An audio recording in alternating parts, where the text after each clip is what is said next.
कांग्रेस अध्यक्ष मल्लिकार्जुन खड़गे ने भारत चीन सीमा से जुड़े मुद्दे पर फिर मोदी सरकार पर निशाना साधा है।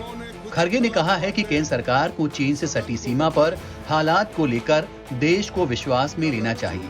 खड़गे ने एक्स पर एक खबर साझा की जिसमें सैटेलाइट चित्रों का हवाला देते हुए दावा किया गया है कि चीन की सेना पूर्वी लद्दाख में पेंगोंग झील के आसपास के इलाके में लंबे समय से खुदाई कर रही है और इस क्षेत्र में एक अहम अड्डे पर हथियारों और ईंधन के भंडारण के लिए भूमिगत बंकरों और बख्तरबंद वाहनों के लिए आश्रय का निर्माण किया है। खड़गे ने अपनी एक्स पोस्ट पर कहा, चीन पेंगोंग त्सो के पास उस जमीन पर सैन्य अड्डा कैसे बना सकता है जो मई 2020 तक भारत के कब्जे में थी।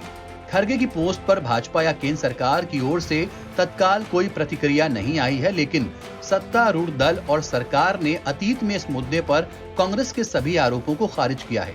भारत ने चीन के साथ शांति और सौहार्द बहाल करने के लिए पूर्वी लद्दाख में वास्तविक नियंत्रण रेखा यानी कि LAC पर शेष क्षेत्रों से पूर्ण सैन्य वापसी के महत्व पर जोर दिया है। मल्लिकार्जुन खड़गे ने अपने पोस्ट में कहा, हम गलवान घाटी प्रकरण पर प्रधानमंत्री नरेंद्र मोदी द्वारा दिए गए क्लीन चिट के 5वें वर्ष में प्रवेश कर रहे हैं, जहां हमारे बहादुर सैनिकों ने अपने जीवन का बलिदान दिया। चीन हमारी क्षेत्रीय अखंडता पर अतिक्रमण करना जारी रखे हुए है।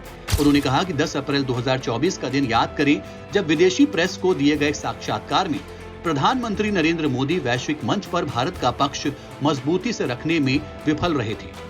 खड़गे ने कहा कि विदेश मंत्री का 13 अप्रैल 2024 का यह बयान है कि चीन ने हमारी किसी भी जमीन पर कब्जा नहीं किया है। चीन के प्रति मोदी सरकार की नरम नीति को उजागर करता है। उन्होंने एक्स पर कहा कि 4 जुलाई 2024 को अपने चीनी समकक्ष से मुलाकात के दौरान भारतीय विदेश मंत्री ने कहा था कि LAC का सम्मान करना और सीमावर्ती क्षेत्रों में शांति सौहार्द सुनिश्चित करना जरूरी है।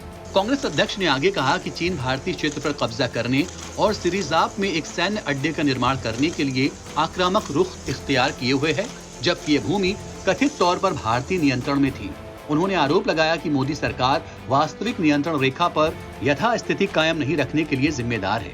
उन्होंने ये भी आरोप लगाया कि भारत ने 65 में से देवसांग के मैदानी हिस्सों, डेमचौक और गोगरा हॉट स्प्रिंग क्षेत्र में स्थित पॉइंट सहित 26 पेट्रोलिंग पॉइंट पर से कब्जा खो दिया है। खड़गे ने आरोप लगाया कि मोदी की चीनी गारंटी जारी है क्योंकि उनकी सरकार अपनी लाल आंख पर 56 इंच के बड़े चीनी ब्लिंकर लगाती है।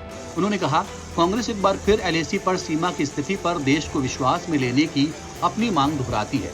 खड़गे ने कहा, हम अपने बहादुर सैनिकों के साथ कंधे से कंधा मिलाकर खड़े हैं। आपको बता दें कि पूर्वी लद्दाख में मई 2020 से भारतीय और चीनी सेना के बीच गतिरोध जारी है और सीमा विवाद का पूर्ण समाधान अभी तक नहीं हो पाया है। हालांकि दोनों देशों के सैनिक गतिरोध के कई बिंदुओं से पीछे हट चुके हैं। NBT ऑनलाइन की रिपोर्ट।